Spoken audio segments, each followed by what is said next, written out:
Summit গ্রুপে ক্ষমতাচ্যুত প্রধানমন্ত্রী শেখ হাসিনার ছেলে সজীব ওয়াজেদ জয়ের অংশীদারিত্ব রয়েছে বলে দাবি করেছেন কাতার ভিত্তিক সংবাদ মাধ্যম আল জাজিরার অনুসন্ধানী সাংবাদিক জুলকারনাইন সায়ের। বুধবার ভেরিফাইড ফেসবুকে এ সংক্রান্ত একটি পোস্ট দিয়েছেন সায়ের। পোস্টে সজীব ওয়াজেদ জয় ও তার স্ত্রী ক্রিস্টিনা ওয়াজেদের বিবাহ বিচ্ছেদের সেটেলমেন্ট এগ্রিমেন্টের অংশবিশেষও যুক্ত করেন তিনি। পোস্টে বলা হয়, সামিট কমিউনিকেশনে সজীব ওয়াজেদ জয়ের মালিকানা রয়েছে। আদালতের কাছে উভয় পক্ষের স্বাক্ষর করা একটি চুক্তিতে জয় তার স্ত্রীকে এককালীন $1 মিলিয়ন প্রদান করবেন তাও উল্লেখ করা রয়েছে। পাশাপাশি 2024 থেকে 2034 সাল পর্যন্ত প্রতি মাসে ক্রিস্টিনাকে $20,000 করে দেবেন বলে প্রতিজ্ঞাবদ্ধ হয়েছেন।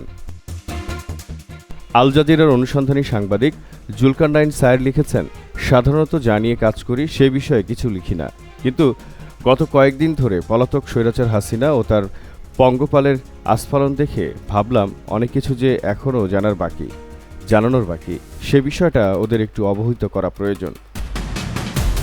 এখানে যে ডকুমেন্টটি দেখছেন সেটা হাসিনা পুত্র সজীব ওয়াজেদ জয় ও তার স্ত্রী ক্রিস্টিনা ওয়াজেদের বিবাহ বিচ্ছেদের সেটেলমেন্ট এগ্রিমেন্টের অংশবিশেষ। 22 পাতার ওই চুক্তির কেবল 2টি পাতা এখানে প্রকাশ করছি, যার অর্থ দাঁড়ায় সম্পূর্ণ 346 পাতার ডকুমেন্টের মাত্র 2টি পাতা এখানে তুলে ধরা হয়েছে।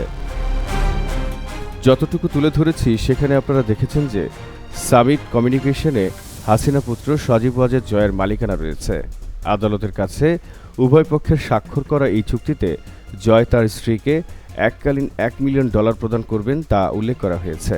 পাশাপাশি 2024 থেকে 2034 সাল পর্যন্ত প্রতি মাসে ক্রিস্টিনাকে $20,000 করে প্রদান করবেন এমনটাও প্রতিজ্ঞাবদ্ধ হয়েছেন, যার অর্থ দাঁড়ায় প্রতি বছর সজীব ওয়াজেদ জয় তার তালাকপ্রাপ্ত স্ত্রীকে বছরে $2,40,000 10 বছরে সর্বমোট $2.4 মিলিয়ন প্রদান করবেন। এছাড়াও চুক্তিটি স্বাক্ষরের সময় 1 জুন 2025-এর মধ্যে ট্যাক্স ফ্রি $1 মিলিয়ন প্রদান করবেন বলেও চুক্তিবদ্ধ হয়েছেন। হাসিনা সরকারের শাসনামলে ব্যবসায়িকভাবে লাভবান হয়েছে যে কয়েকটি গোষ্ঠী, তাদের মধ্যে সামিট গ্রুপ অন্যতম। আবার হাসিনা পুত্রেরই রয়েছে সামিটের সাথেই ব্যবসায়িক অংশীদারিত্ব।